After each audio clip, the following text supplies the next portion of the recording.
Any sexual tension between you and Travolta when you were making that film? Extreme sexual tension. Really? She had the talent of Meryl Streep and the fire of Jane Fonda. A woman who could own the silver screen with a single glance, a raw nerve of emotion that could make you weep or cheer, sometimes in the same scene. In the early 80s, Debra Winger blazed across Hollywood, racking up 3 Oscar nominations for roles that would define a generation. An Officer and a Gentleman, Terms of Endearment, and later, Shadowlands. Critics loved her, directors coveted her, and we were all captivated by her unfiltered, unapologetic honesty. By all accounts, she was destined to rule Hollywood for decades. There was no spectacular public meltdown, no career-ending flop. Just a slow, deliberate fade from the spotlight that left a single word whispered in her wake. Difficult. For 30 years, that label clung to her. She was branded as arrogant, unmanageable, impossible, and for years she stayed silent, offering no apologies, no PR spin, and no tearful interviews to fix her image. But the truth, especially in Hollywood, is never that simple. Behind every accusation, there's a story. Behind every cold shoulder, a hidden wound. And with every defiant word Debra Winger ever spoke, there was an insult or injustice that would have broken a lesser spirit. Now, the full story is finally coming into focus. This isn't just a list of 6 people she supposedly hated. This is the story of what happens when a woman refuses to be silent in a town built on secrets. This is the portrait of an artist who dared to say no in an industry that has always rewarded women for saying yes. A woman who wouldn't fake sweetness to land a role, who wouldn't bow to power, and who was punished for the very fire that made her a star.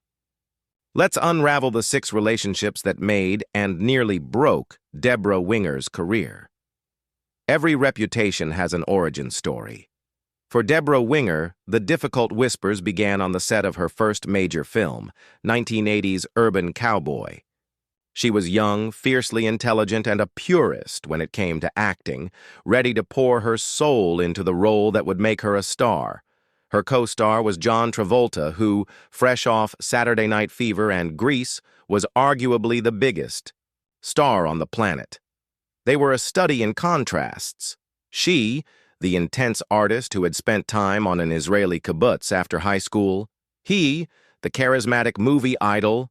On screen, their chemistry was electric. Off-screen, things were way more complicated.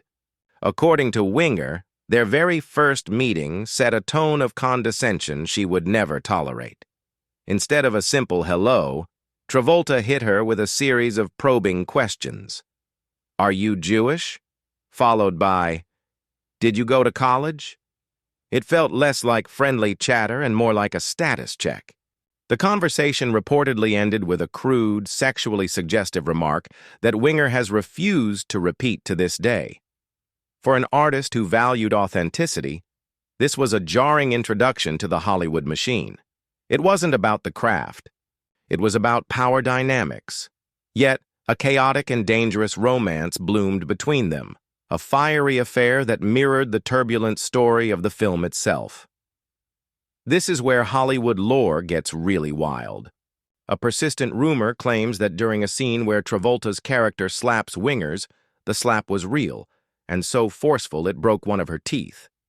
The story goes that in the aftermath, Travolta actually proposed marriage. While these specific stories lack hard evidence and don't appear in major biographies, they speak to the volatile energy that defined their collaboration. What we know for sure is Winger's response to the relationship. No. She recognized the dynamic for what it was. Not love, but a dangerous mix of control and dominance. She ended it, drawing a firm line in the sand. This experience became foundational. It was her first taste of the casual disrespect she would spend her career fighting. When she spoke up, when she pushed back, she wasn't seen as a professional, defending her integrity. She was seen as difficult. This first clash laid the groundwork for a reputation born from her refusal to take crap from anyone, not even the biggest movie star in the world. If Urban Cowboy lit the fuse, An Officer and a Gentleman was the explosion that cemented Debra Winger's stardom and her reputation. The 1982 film was a massive hit, and Winger's performance as Paula Pokrivki earned her that first Oscar nomination. It should have been a moment of pure triumph. Instead, the production was a grueling ordeal defined by one of the most famously icy relationships in film history. Her co-star was Richard Gere. On screen, their passion convinced millions they were watching a grand love story. Off-screen, nothing. A void. A disconnect so profound, Winger would later famously say that working with him was like acting opposite a brick wall. The problem was a clash of styles. Winger was immersive and emotionally driven, looking for a real connection. Gere was more technical, reserved, and distant. Their co-star, Louis Gossett Jr., who won an Oscar for his role, confirmed the deafening silence between them in his memoir.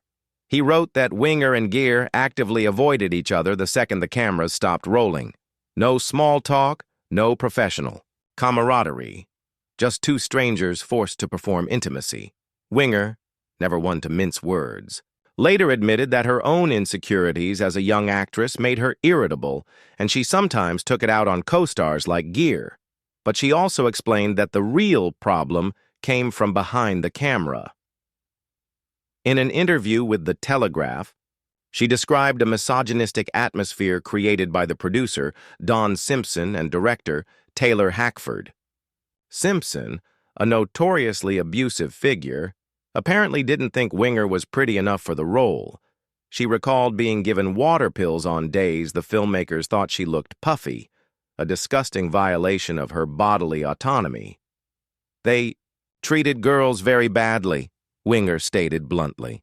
Her attempts to stand up to this treatment only made her reputation worse. When a male actor challenges a director, he's a perfectionist. When Winger did it, she was a problem. The brick wall she faced wasn't just Richard Gere. It was the entire edifice of 1980s Hollywood sexism. Their clash became legendary, but it was just one battle. In a much larger war, she was fighting for respect. Of all the feuds in Winger's career, none is more infamous or revealing than her on-set war with Shirley Mlan during 1983's Terms of Endearment. This wasn't just a personality clash. It was a battle of wills between two titanic talents that produced both cinematic gold and some of Hollywood's most outrageous behind-the-scenes stories. The film needed a volatile mother-daughter chemistry. Director James L. Brooks got more than he bargained for. From day one, the tension was electric. Mlan, a Hollywood royal, was taken aback by Winger's raw, unfiltered presence. Winger, in turn, saw Mlan as a polished star from an establishment she instinctively distrusted. Brooks later admitted he sometimes let the tension simmer, believing it fueled their powerful performances. The feud escalated from arguments into bizarre acts of psychological warfare. Reports flew of shouting matches that halted production and a constant simmering animosity. But one incident stands above them all. It's a story so wild it could only come from Hollywood. According to Mlan's own memoir, during one tense moment, Winger walked away, lifted the back of her skirt, and farted directly in her co-star's face. For years, this was just juicy gossip. But in 2018, on Andy Cohen's talk show, Winger finally addressed the rumor. With a wry smirk, she didn't deny it, saying only, "There's something true in that. That single act perfectly captures their bizarre relationship. It wasn't simple. Hatred." Winger later clarified, "I can't deny that we fought, but I think there was always a respect between the two of us." They were like two boxers, pushing each other to their limits. The war culminated at the Academy Awards, where both were nominated for Best Actress. The Oscar went to Shirley Mlan. Standing on stage, she delivered one of the most famous lines in Oscar history. "I deserve this." It felt like the final shot in a battle that had captivated Hollywood. Decades later, when asked about her relationship with Mlan, Winger's response was blunt. Let's just say that it's not applicable in this case. The war was over, but the scars remained. We're just getting to the heart of what made Hollywood. Turn on Debra Winger, and the stories only get more intense. Before we reveal the next person on this list, a powerful figure who actually encouraged the chaos on set, make sure you hit that like button and subscribe for more deep dives into the truths Hollywood doesn't want you to hear. You won't want to miss what comes next. While the Winger-McClane feud became the public face of the drama on terms of endearment, there was a third person in that triangle, the director, James L. Brooks. Brooks was a creative genius, but he was making his feature film debut, and his methods were unconventional. He wasn't just a referee in their on-set battles. He was often the architect of the whole arena. According to multiple accounts, Brooks seemed to believe that real-life tension led to authentic on-screen chemistry. McClane herself said Brooks likes working with tension on the set. Instead of putting out the fires between his leading ladies, he often fanned the flames, seeing their stormy relationship as a tool. A source close to the production said, Brooks wouldn't change a thing about the atmosphere because he was getting great performances. Winger didn't see this as brilliant directing. She saw it as manipulation. Her relationship with Brooks was just as contentious as her one with McClane.